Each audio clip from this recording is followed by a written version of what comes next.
Ladies and gentlemen, the fallout of the Hema Committee report has been massive and possibly unprecedented when it comes to film industries across India.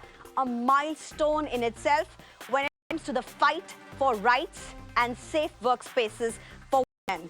153 stars from the Karnataka film fraternity, also known as Sandalwood, have written to Chief Minister Siddharamaiah. Their demand: address sexual harassment cases within the film industry, seek probe into other systemic issues, develop policies to ensure equitable workspace.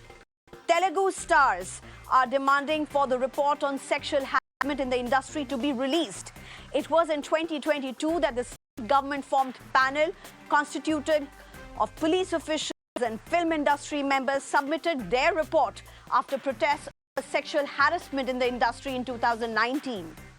In Tamil Nadu, there's a resolution by top Tamil Nadu film body. There's a gender sensitization panel that was formed. They've recommended a 5-year ban on those accused of sexual assault, molestation if the complaint is proven to be true, provide help to victims for legal process, and are advised to approach association and not talk to media.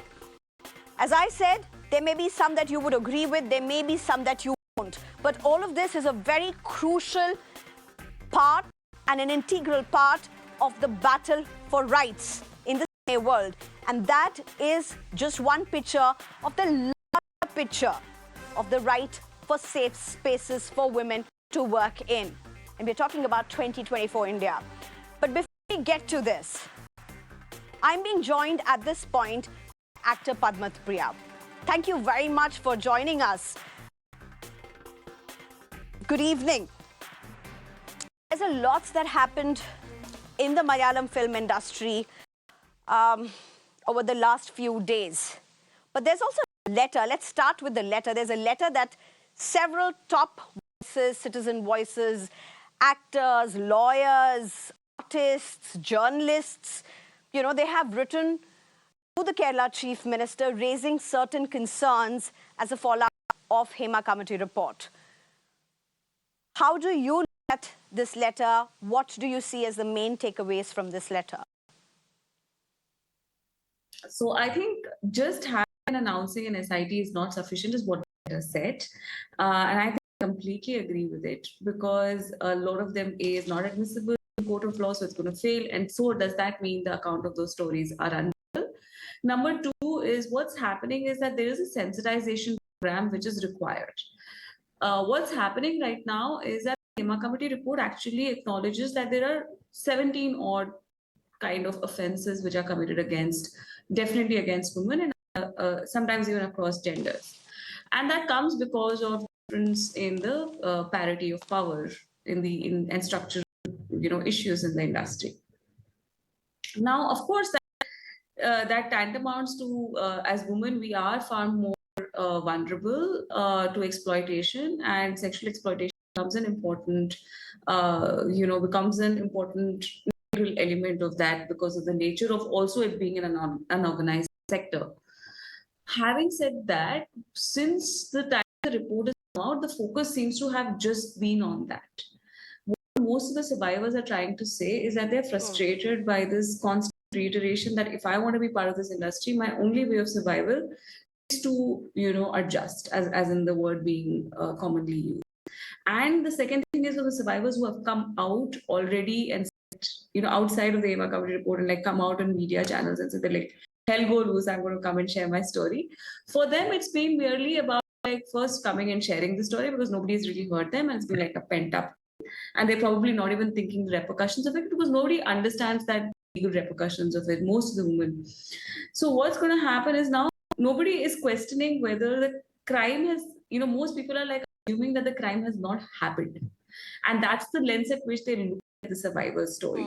And that's deeply problematic because you're now putting the survivor on a moral judgment. And I'm not saying that that's not fair. You always want to say, if the allegedly accused is actually accused or not. And all of that is fair.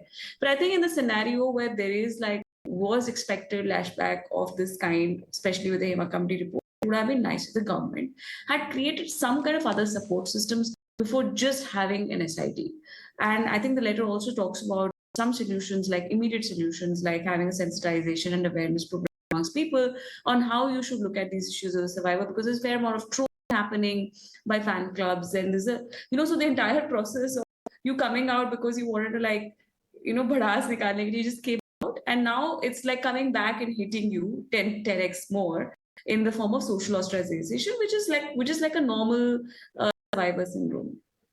The second thing is that they've also recommended that there should be some kind of a support system which is beyond an SIT, and which is like, you give a set of counselors, you first equip them to understand what they have gone through, to understand and give a sense of legal protection, and then say you really should be applying for an FIR or what. What's I think currently happening, at least in a couple of accounts that I've heard, is that there has been a kind of a push by the SIT officials to like kind of register complaints, and even if that is coming from the state, like even if the state is the one who's filing the FIR, still puts the onus on the survivor to come out and stand as a witness to that case.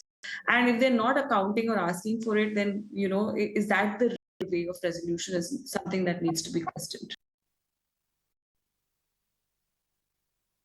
Right. And just to add to what you were saying, as you were explaining earlier as well, solidarity with women is something that has been asked for, the continued solidarity with women in Malayalam cinema.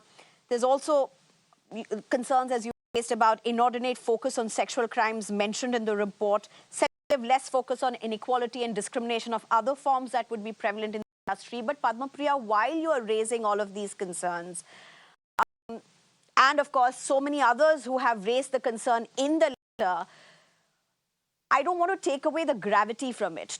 For the critics who are saying, what's the point of saying all of this and taking names in public if you don't want to take a legal recourse of it?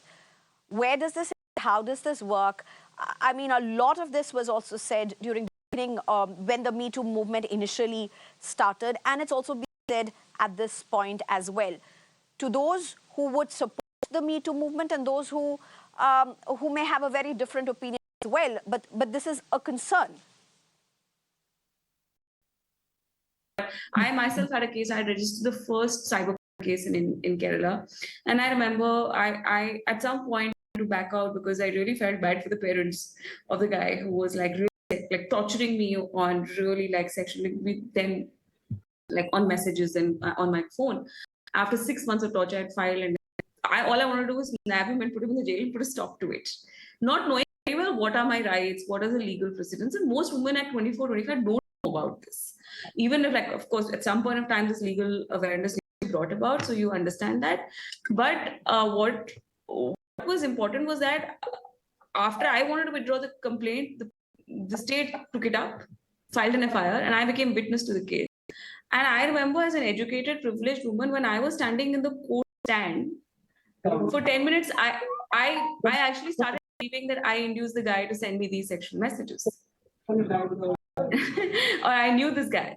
And that is really torturing. After like it took me 10 minutes in front of the judge, there was nobody, there was no camera, there was no media, nothing. And so I think it really needs to be understand that the ways of like going through a court procedure, even if it's a state-supported case, for a person to witness is no joke, especially if they never asked for it and they went and complained to the committee out of complete knowledge of the fact that this is going to be within 4 walls.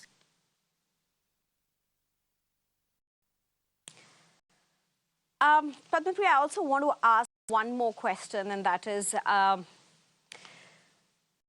do you look at, as a person who's part of the industry, how do you look at the responses that have come, whether it be from the top male stars or the top women stars, to the responses that have come, to those that have not come? You have Rajnikant, who has said he doesn't know about the report. You have Mohanlal, Mammootty, and so many others who have made their responses as well. How do you look at it? And they're not just actors. I think Mammootty and Mohanlal are not just actors, they're producers. Producers are responsible. Prithvi, they are all producers and much bigger. They earn a far pay packet commercially and otherwise as producers more than actors, I think. So I think that distinction, that responsibility definitely as an onus, because producers do have the onus of responding to these situations far more. See, I I'll just say this one thing. There are two ways of looking at it, and I'm far more committed today than Sneha. We've spoken about this 7.5 years back. Okay, and 7.5 years back, there was a sense of distress that I used to go through because you keep justifying and you keep justifying change is required. For a change, I think like for the first time, I'm a little calm because somehow we don't have to justify ourselves. Suddenly, there is this wave where everybody within the industry and outside the industry, including the government, knows that a change is inevitable.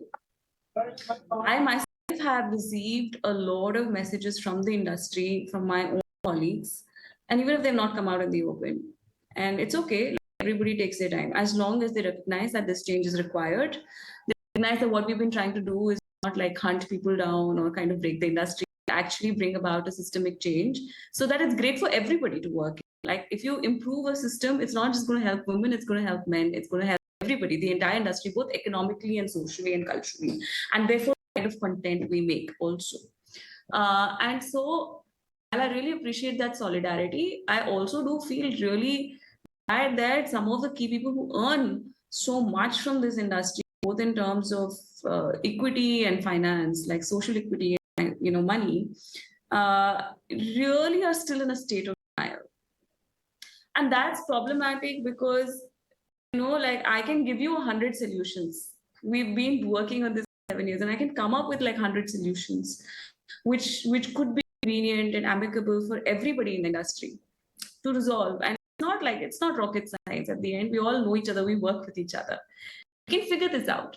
But if you're in denial that there is no issue, and this is, or you're like out of fear saying something because you have to make a statement, you kept quiet, then it's problematic. Right. Ms. Padmapriya, thank you so much for joining us, for taking the time out, for sharing this very important perspective. And of course, there's a huge churn across the industries. Thank you so much again for joining us.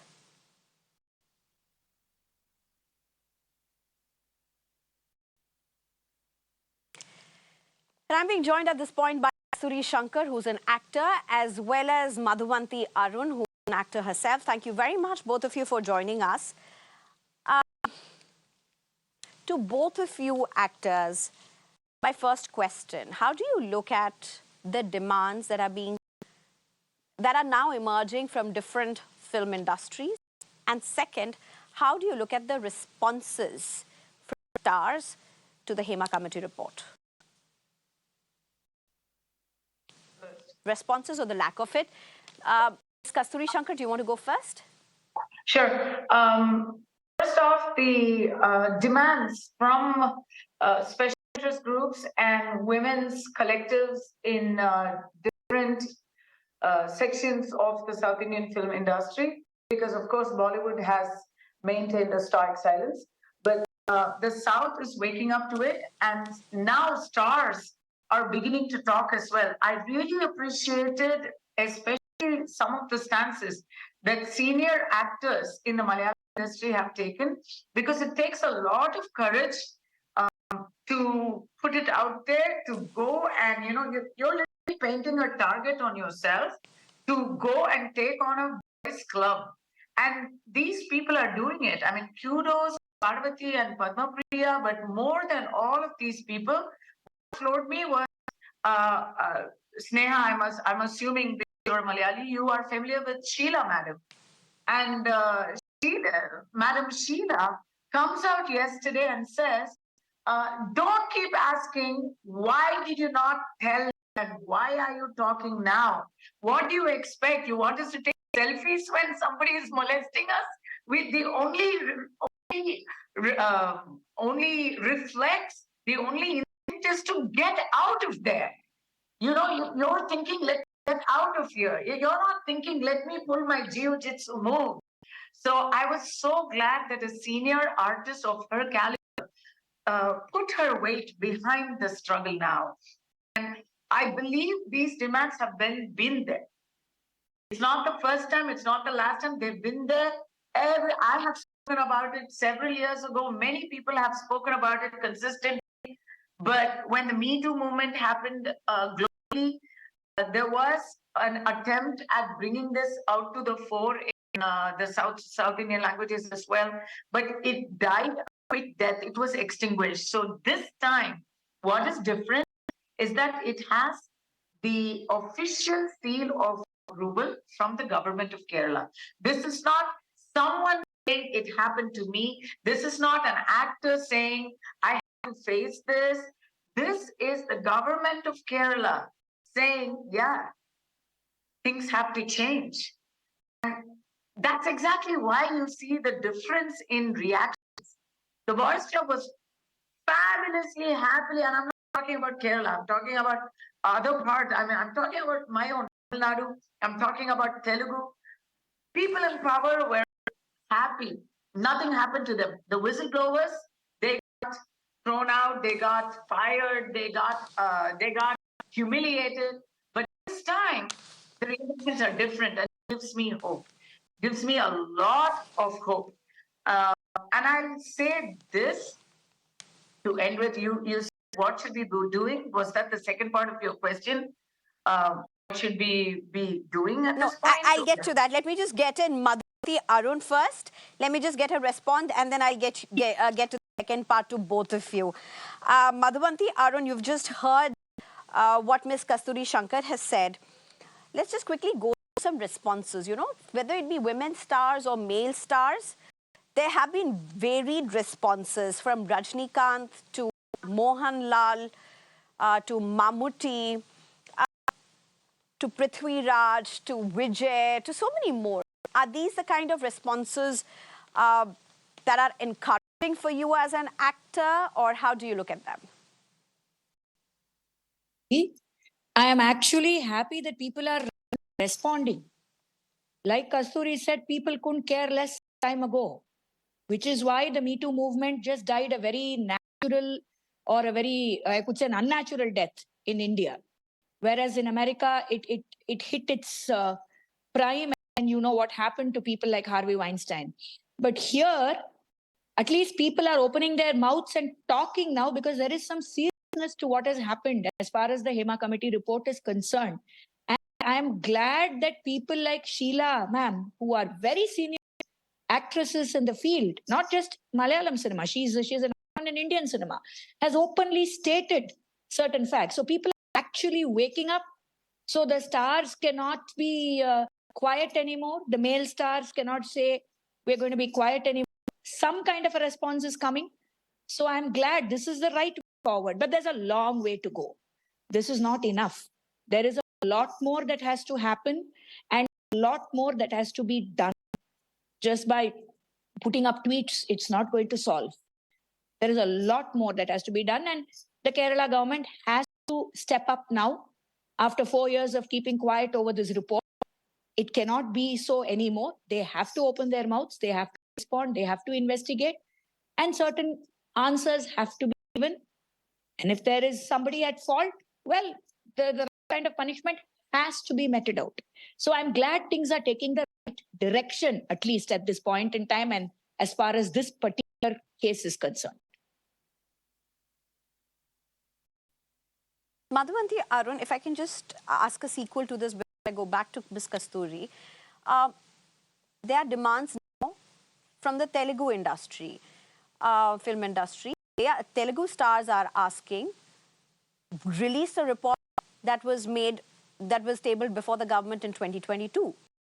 They are saying, why not release it all the way? Samantha Prabhu herself has gone ahead, and so the stars ahead are now saying, release the report. It was about sexual harassment. It was set up after the sexual harassment protests that happened in 2019. 2022, it was submitted to the government. It was never released. The government has changed. It's still not released. Nonetheless, that's one demand. You have, again, some steps that have been taken in Tamil Nadu. People may see it differently because it's from within the industry. There's a gender sensitization panel from within the industry. There may be questions if there's a power lobby in a gender sensitization panel recommendation work. How do you really look at these developments in the rest of the film industry as well? Because there's also one common link, the delay in what seems to be making the reports public. And what do you see as a woman actor that's the reason behind it? No, this whole point of gender sensitivity has to be broken. I don't understand why sexual harassment is a different issue if it is against a man or it's against a woman. I don't appreciate that.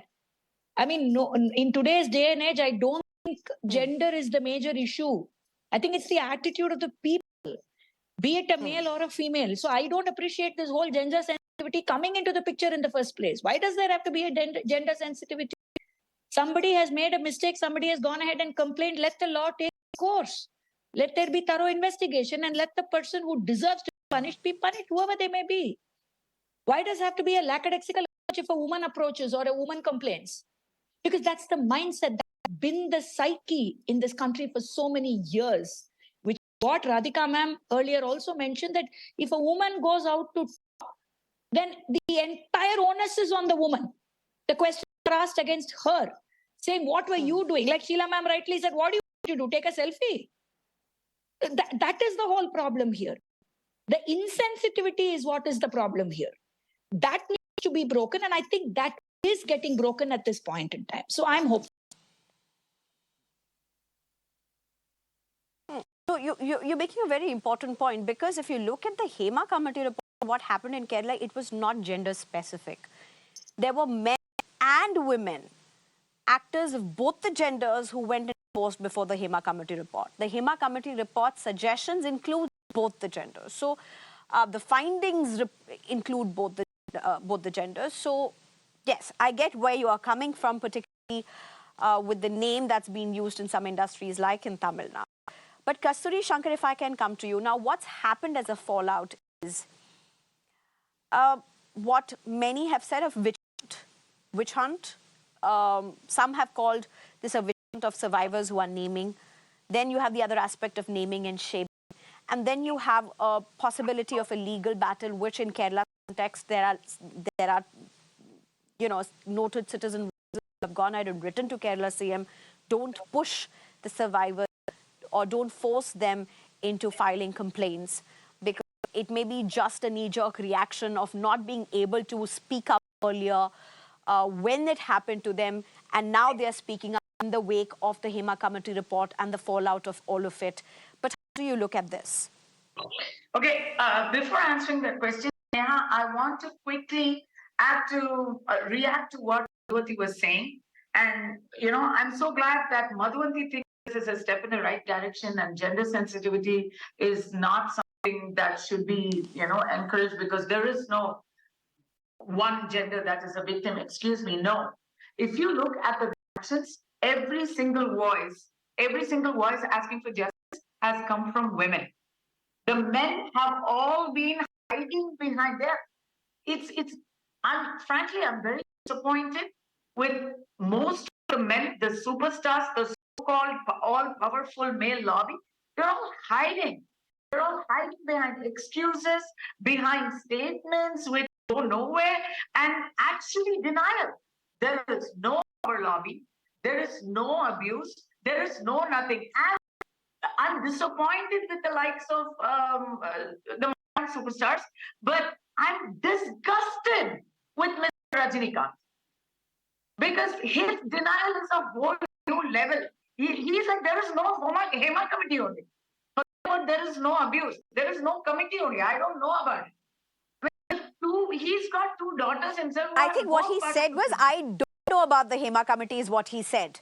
Which is disgusting. I mean, it's incredible. If he didn't know about it when a person is asking him, which itself is very difficult to believe, if he didn't know about it, he's had more than 50 hours to react to it now. He's got two daughters in the film industry. He's surrounded by the who's who. I mean, this is Rajinikanth, for God's sake. It's not someone who's in the fringes of the film industry. He is the film industry. And for him to not react at all, and he has given a review for a Tamil movie today. He had time to do that. He had time to issue a letter about a movie. And he didn't have time to fill out a statement, which Mr. Mammootty did after everybody asked, what is Mr. Mammootty doing? Where is he? He's nowhere to be found. Why is Mr. Mohanlal avoiding the press? Why is Mr. Gopi losing his temper? They all were forced to say something. Mr. Rajinikanth has said nothing. Vishal has said something. Vijay has said something. We need Mr. Kamal Hassan. Where is Mr. Kamal Hassan? I don't know where Mr. Kamal Hassan is. But at least his silence. This is a person who says, I don't know about it. How can you say I don't know about it? That is the right of denial. If this is the kind of reactions the top brass is going to give, how do you expect women to go to the police and complain after many, many years? These are wounds that didn't heal. How do you expect them to go and file a complaint? For a complaint to be filed, you can file the complaint. Okay. But next step, when you take it legally, you need evidence. These crimes are not, crimes in the bedroom are not happening with evidence. So yes, while you ask, yes, while there is a clear possibility, yes, of abusing this option of people just naming and shaming people that they have grudges against, I think the likelihood of women coming out and putting their career on the chopping block and actually coming out and blowing the whistle, I think we should be giving the benefit. All I'm saying is maybe they're lying. Maybe they're trying to smear somebody's name, but have the investigation. And yes, I believe that at least anonymously, everybody should file a police complaint, because then it goes on record, then it becomes the duty of the government to proceed on it. If you're saying, no, it's gone, my mind is lighter now, I've unloaded my burden, I don't want to proceed on it, I think it defeats the purpose of coming out and saying something in the first place. If you have a complaint, I think it should be official. It should be officially proceeded with in terms of a police complaint. Maybe legal is not possible all the time, because that needs a lot more material. But I think it should be recorded. I think if you walk into a very police quickly station and check their records, you should be able to see that so and so hero or director or film person, this guy has a sex offense against him on record. I think you should be able to see that. Madhuvanthi, you very quickly want to come in. We're running out of time, but I do want to ask you this question in continuation to what Kasturi Shankar has said. And while she's saying it is important that you put this legally, you do take it out. And of course, Kerala government has filed an SIT in this particular case. But like as I said, many prominent citizens have raised concerns over this. And also we just Miss Padmapriya a while ago, and she also mentioned that taking legal recourse is a huge deal, is a very, very big challenge. Not everybody may be ready to take it on legally. And just because somebody doesn't want to take it on legally doesn't mean that their complaint may not be legitimate. But where does this then, how is this then to be looked at a society where there seems to be a fest, a back and forth, and not really a system that that can view this in the perspective of what it is? This is 65 plus years of slugfest. If we want to change it over just one Hema committee, I don't see it happening. Which is why in my first remark, I said, I see a beginning. I see a positive beginning. And I'm glad about that. Because this is not easy. The legal systems in this country are not easy. You cannot handle the legal system so easily. And for every woman in this country who does not have a financial background or a permanent family backing her, to go and actually face a legal battle is a traumatic experience. And this is not going to happen overnight. That is why I said the move is right. Things are moving in the right direction. We have a long way to go. If you remember, I said this. We have a very, very long way to go. And Hema Committee is a first in the right direction. But this is not going to end here. And this cannot end here. And we need to look at how we can prevent such things.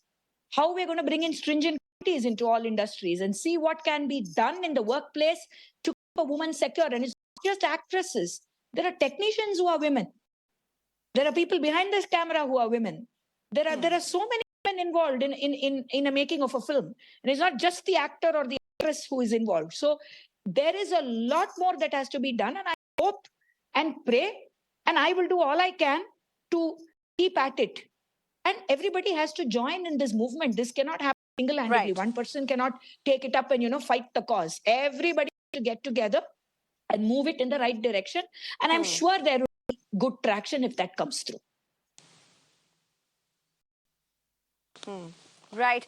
And I mean, obviously, I want to tell our we did try for some male panelists today. It's just unfortunate that all the three panelists on my show today were women, but this is also a recurring fact for whenever we are talking about this particular issue. Nonetheless, this is an important discourse. We hope to keep the lens on this. And for whatever it is an important milestone towards safe spaces for women, and not just women, but across gender, hopefully. Kasturi Shankar, as well as Madhuvanthi Arun, thank you very much for joining.